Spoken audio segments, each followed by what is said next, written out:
पूर्वी ईशान के बारे में, ये कहाँ पर है?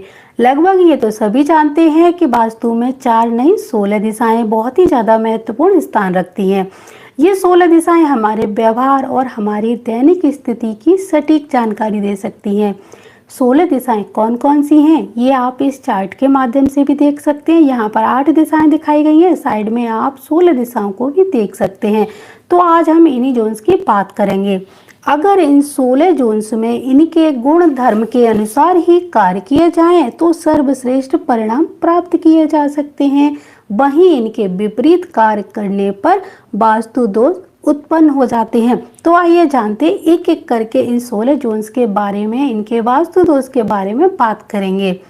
तो सबसे पहले जैसे कि ईशान कोण के बारे में तो मैं आपको पिछले वीडियो में बता ही चुकी हूँ। आज हम जानेंगे पूर्वी और उत्तरी ईशान कोण के बारे में। तो जो पूर्वी ईशान है वो ये वाला एरिया है, यानी ईशान कोण और पूर्व दिशा के बीच में जो मध्य में ये स्थान आता है इसको बोलते हैं पूर्वी ईशान। इसकी बात करते हैं। अगर इसको वास्तु के 16 जोन्स में देखा जाए तो ENE यानी ईस्ट नॉर्थ ईस्ट दिशा कहलाती है पूर्वी ईशान। ये दिशा 56 डिग्री से लेकर 79 डिग्री के बीच में आती है। ये दिशा अगर वास्तु सम्मत हो तो यह हमें मानसिक शांति और लक्ष्य को प्राप्त करने में मदद करती है, क्योंकि ये ईशान दिशा का ही एक अंग होता है। इसीलिए यहाँ जो भी गतिविधियाँ की जाएं वो ईशान कोण के गुण धर्म के अनुसार ही की जानी चाहिए, उनको ध्यान में रखकर की जानी चाहिए। तो इस बात का आपको ध्यान रखना चाहिए।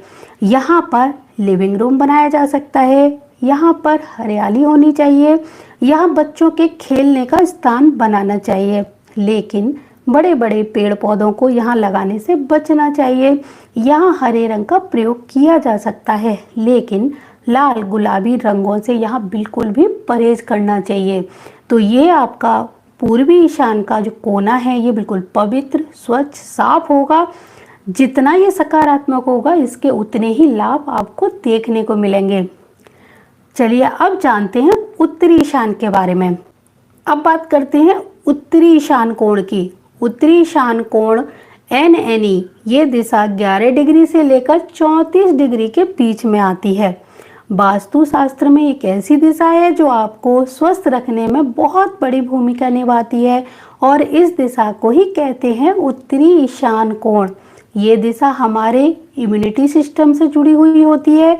इस दिशा में अगर कोई वास्तु दोष होगा तो आपके स्वास्थ्य पर नकारात्मक प्रभाव डालेगा। इस दिशा को खुला स्वच्छ रखने से शरीर भी स्वस्थ रहता है। इस दिशा में दवाइयाँ रखनी चाहिए, मेडिकल फाइलें, और रोगी व्यक्ति को कुछ देर इस दिशा में जरूर बैठना चाहिए।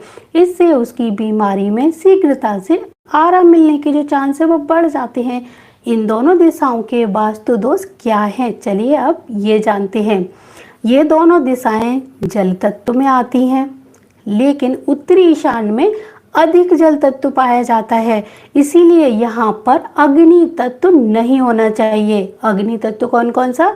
रसोई घर, inverter, red colour, toilet, septic tank, सीढ़ियाँ, स्टोर रूम, डस्टबिन, छत पर पानी की टंकी, ये भी बहुत बड़े वास्तु दोष हैं।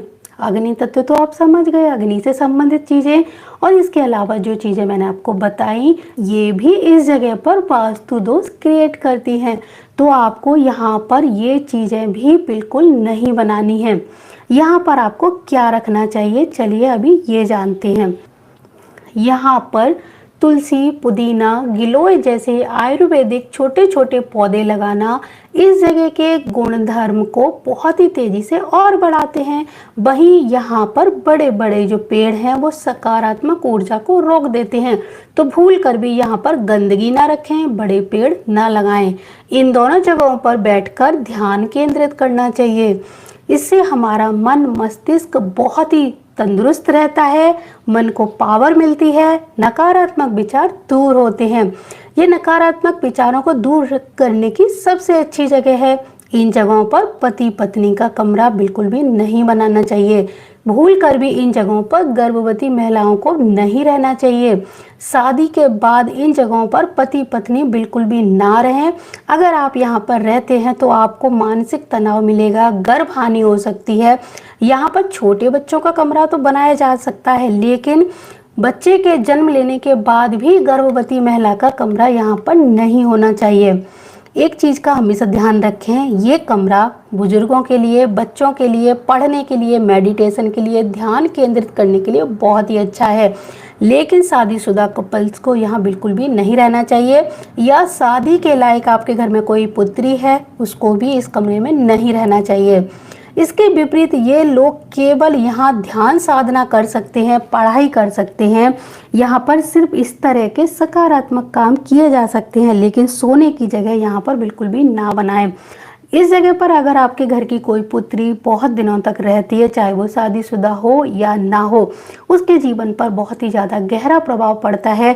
शादी के बाद वो अपनी ससुराल में एडजस्ट नहीं कर पाती है, अगर आपने शादी से पहले उसको ये वाली जगह दी हो तो। यहाँ पर बना हुआ सेप्टिक टैंक, टॉयलेट बहुत ही गंभीर बीमारियां देता है। भूल कर भी इन दोनों जगहों पर ना बनाएं। यहाँ पर बोरवेल बना सकते हैं। बोरवेल बनाने के लिए बहुत अच्छी जगह, यानी भूमिगत पानी की टंकी बना सकते हैं, लेकिन यहाँ पर ओवरहेड पानी की टंकी नहीं बना सकते। इस बात का भी आपको ध्यान रखना चाहिए। ये जितनी जगह सकारात्मक होगी उतना ही सकारात्मक प्रभाव आपके जीवन पर पड़ेगा।